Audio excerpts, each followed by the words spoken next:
Does your wallet look like this? Stay with me for a second, I promise this isn't a Ridge ad. Full of glimmer, legendary shards, planetary materials, some ascendant shards or enhancement prisms here or there? What if I told you there's something missing in your wallet? I'm sure you know what I'm talking about. You're perusing the exotic archive in the tower, and you notice some of the exotics there cost spoils of conquest. And you reach into your wallet to pull some out, only to realize you don't have any, and you're not quite sure where to get them.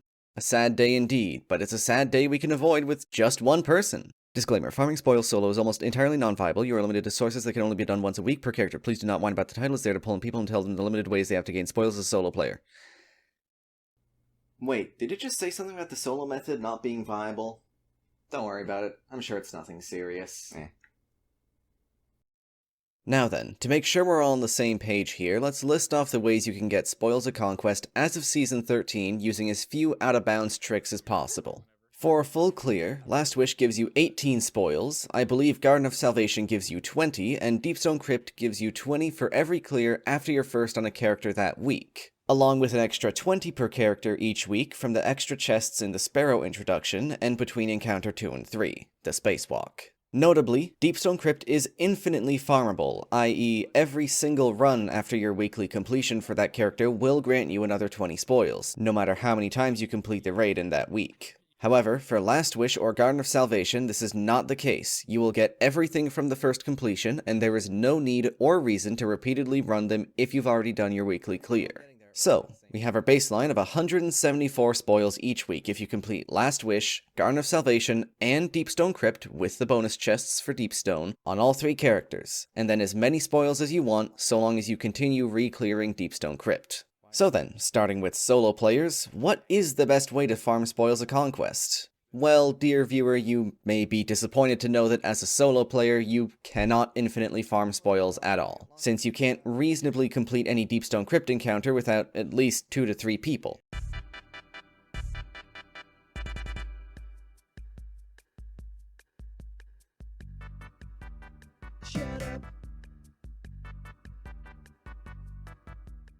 So, how many spoils can you get, then? 42. 9 from Solo and Callie, once in each character, card and link in the description for an example of that on Hunter. 3 from soloing Riven, which I believe is only possible on Titan right now, link and card for a video of someone else doing that, I've never done it myself. And 30 spoils from getting the first bonus chest in Deepstone Crypt on all 3 characters. Not bad for solo, but certainly not the quickest way to get spoils. Man, it seems like there's always some kind of catch with these things. Yeah, first it was, oh, you'll lose Ravenous Beast if you do anything more than exist in a box. And now this. Yeah, like, when will stuff just work? How hard can it be? I know, right? You want to watch the rest of it anyways? I mean, yeah, duh. Yeah. So, disappointing news for solo players, but what can you do?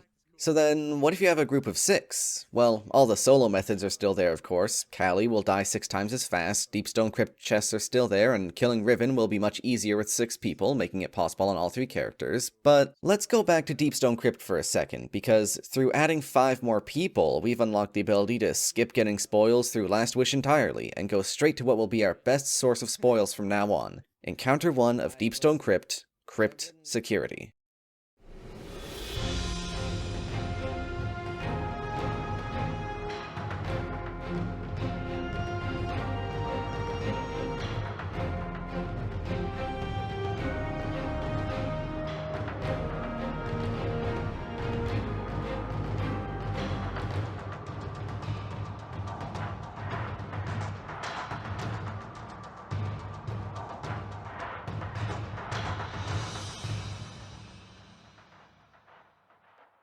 Alright, enough of that. Crypt Security is our best encounter for a few reasons, namely speed and accessibility. Speed because it's fast, and it's the most accessible by virtue of being the first encounter. Feel free to skip this section if you already know how Crypt Security works, how to get there, or how to save encounter checkpoints. Actually, wait, why are you here if you know that?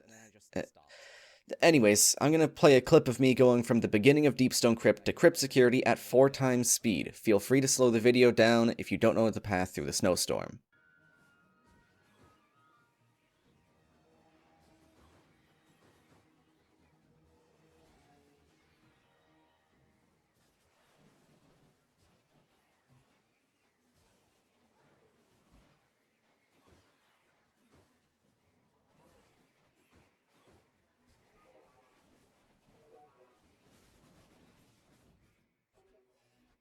Alright, we're at Crypt Security. Time to explain the entire encounter. Oh dear. Well, let's start at the end and explain the objective of the encounter, then we can get into the mechanics of how we're gonna get there. The objective is pretty simple. These 6 tubes up on top have fuses in them we need to destroy. The problem we need to solve is that there are shields in front of the fuses that we need to remove so that we can blast the fuses and complete the encounter. With that in mind, let's get down to the base mechanics of the encounter and the layout of the area. Mechanics. This encounter is based off the Augment system, specifically Scanner, which can see things as highlighted in yellow, and Operator, which can shoot things highlighted in red. You can bank and transfer these augments in 3 banks around the arena, 2 on the top floor and 1 on the bottom floor, and you can only have 1 augment at a time. Cool. I'm going to keep a description of the augments in the top corners of the screen, just in case you forget. For now, let's go over the layout of the room and then start covering what we need to do to destroy the fuses. The room has 2 floors. The top floor is split into 2 halves, a light side and a dark side. On the bottom floor, we have a more maze-like structure, with 10 buttons total spread around it. Now that we have an idea of the base mechanics and basic room layout, let's get into how the encounter will play out. Starting with 3 people on each side, you'll have 1 person from light side grab Operator, which will start the encounter. Shortly after, a Vandal will spawn on dark side with a Scanner augment on him. Kill him, and pick up Scanner. Now then, remember those 10 buttons on the floor I had mentioned? The person with Scanner will see 4 of them total highlighted in yellow, split into 2 buttons for both sides of the room. You'll see the buttons through the windows in the floor, with buttons 1 through 5 being visible on the dark side, and buttons 6 through 10 visible on the light side. Here's button 1, button 2, button 3, and button 4, the one on the pillar, and 5, the one on the wall, are both visible through this window. Call out the buttons you see highlighted. For this example, we'll say buttons 3 and 5. Once both buttons have been found on dark side, both the Operator and Scanner will go to this side of the room. The Operator will shoot a button on this wall to open up the doors, allowing the Scanner to move over to light side, and the Operator will go in the small room they just opened. From here, the Scanner will call out the 2 highlighted buttons on light side. Here's their positions. Button 6, the one on the pipe, and button 7, the one on the wall, are both visible through this window. Here's button 8. If you're scanning and can't tell if it's highlighted or not, it's probably not. Here's button 9. And button 10. For this example, we'll say buttons 7 and 9 get called. Scanner, your job is done for now. Let's rewind back to when the Operator stepped into that small room. Once the Scanner has left that room, a button on this wall should light up. Shoot it to open the door and go to the bottom floor. Shoot the next button to get into the maze, and then shoot the buttons on dark side that the Scanner has called out while they're calling out the light side buttons. For reference, here's the button locations on both sides from the Operator's perspective.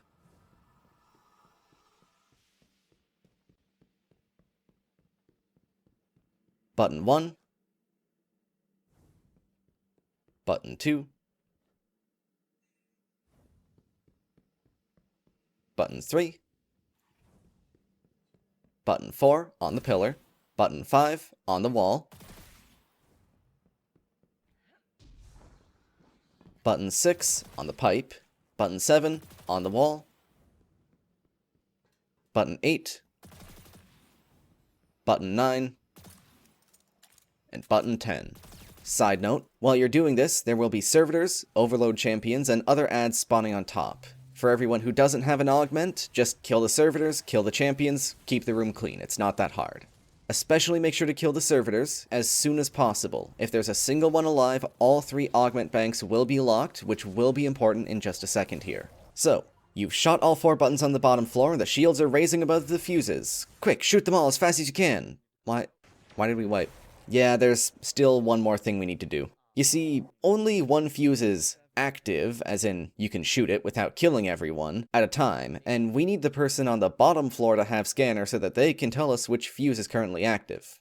To do this, have player 1, the player on the bottom floor, put Operator back in the augment banks through the one near their entrance. Player 2, who's currently on the top and does not have an augment, will pick Operator up.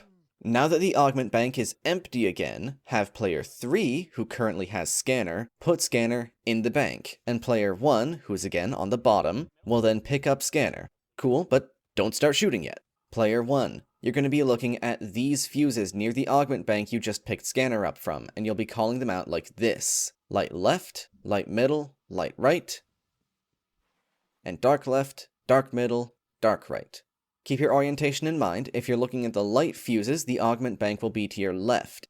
If you're looking at the dark fuses, it'll be on your right. The active fuses won't always follow a predictable pattern, so if you don't see another fuse active after one blows up, go to the other side and check there. For the other 5 people up top, you'll have a 3-2 split between the 2 sides. Mostly doesn't matter who is on which side. And you'll be shooting the fuses as player 1 calls them out.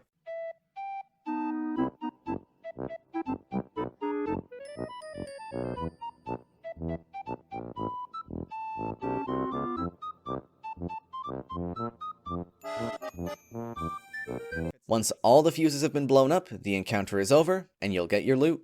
Well, that didn't take too long to explain, I think.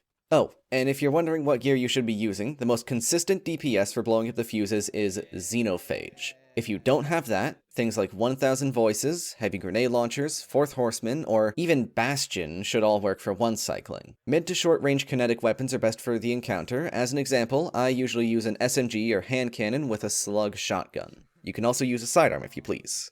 Finally, I'd suggest having at least one Warlock with a Well of Radiance on both sides for DPS, as there's explosive shanks constantly spawning that would love nothing more than to blow up and ruin a DPS phase. Oh yeah, checkpoint saving. To make it so that you don't have to drive back through the snowstorm every time you want to do crypt security, have one person on a character that isn't the one they actually want to do the encounter with when you get there initially. Start the encounter and wipe immediately. Once you've all respawned, have that person switch characters to the one they actually want to do the encounter with, and bam, checkpoint saved. Now when you want to do the encounter again, that person can just go to the character that has the checkpoint, load it up, have someone join, and make that person leader, and then you just switch characters again.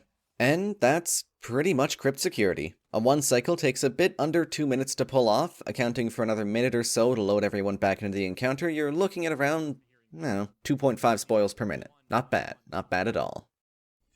My god, that took forever to explain. Yeah, why did we even watch that in the first place anyways? We don't have 6 people, it's just the 2 of us. There is Jerry. We are not playing with Jerry.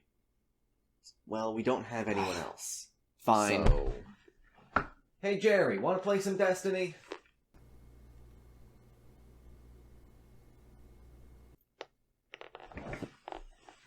I think he wants to play. Okay, great, but we still only have 3 people. That's like...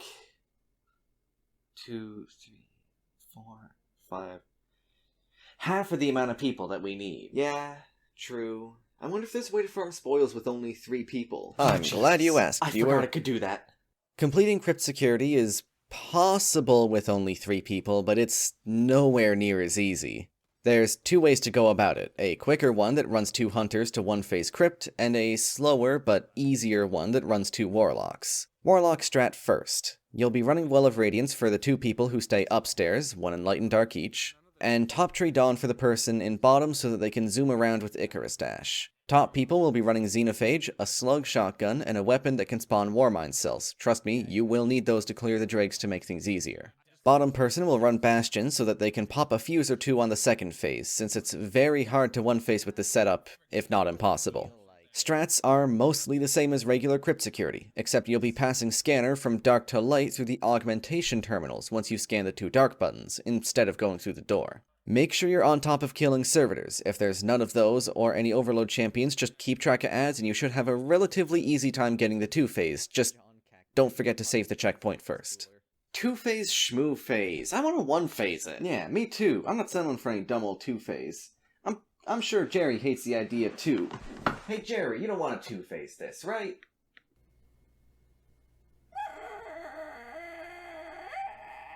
Oh, he's very unhappy with that idea. Don't worry, we don't have to face the wrath of Jerry. We have a way to 1-phase with hunters. And thank God for that. For the 2 hunter strat, you'll still have 1 warlock running the same setup as before, but your top players will be running bottom tree golden gun with celestial nighthawk so that they can kill a fuse with just that plus 1 xenophage shot. Main thing to note is that it's a lot harder to stay alive during the damage phase unless you pop a Warmind cell right beforehand, so try to make sure you have one prepared in time. One phasing doesn't take that long to do, so I'm just going to let an entire run-through of the Hunter strat play here. When are overloads not finicky? Sometimes they play nice. Very rarely. They generally, this captain has a pattern he likes to follow, and I can kind of play around that. It's none of those. It's 3, 1.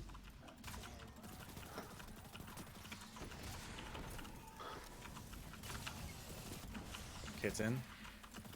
Okay.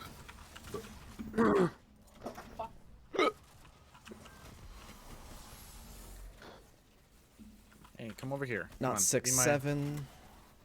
Oh my god. 8. 9. Go. Rad. Okay. It's in. Got it. Scanner's in. Everything's fine. It is light right. Light right. Okay. It is light middle. Oh, please. Dark. Left. Is it, if it's light, Light. it's okay. Light. Okay. Dark right. Dark middle. Come on. Hey! Yeah. We did it. One cycle 3 man. One cycle 3 man. Congrats, gamers. As you can see, it's anything but guaranteed. We barely got it done in one phase, and that was with good RNG. In my opinion, the Warlock strat is better than the Hunter one just due to being so much easier to two-phase with, even if it's impossible, as far as I can tell, to one-phase with it. I'd like to be proved wrong on that, though. If you see or make a clip of a group 1 phasing with 3 people, send it to me through Discord or Twitter, links in the description, and I'll pin a link to it in the comments. I think that's actually about it, though. Spoils farming is pretty quick once you get it down, though it's not exactly the most exhilarating thing to do. However, if you want Anarchy or any of the other raid exotics, it is your best bet. Try to have fun with it, and if you enjoyed this video, be sure to hit the subscribe button as well as liking the video. Seeing people do those things helps remind me that these videos do actually get watched, and I'm not just sending them into a video void. Also, if you want to be cool, join my Discord and follow me on Twitter. Links in the description for both of those. For now, though, I'm Scoobyfoo. Thank you for watching. 3, 2, 1, go.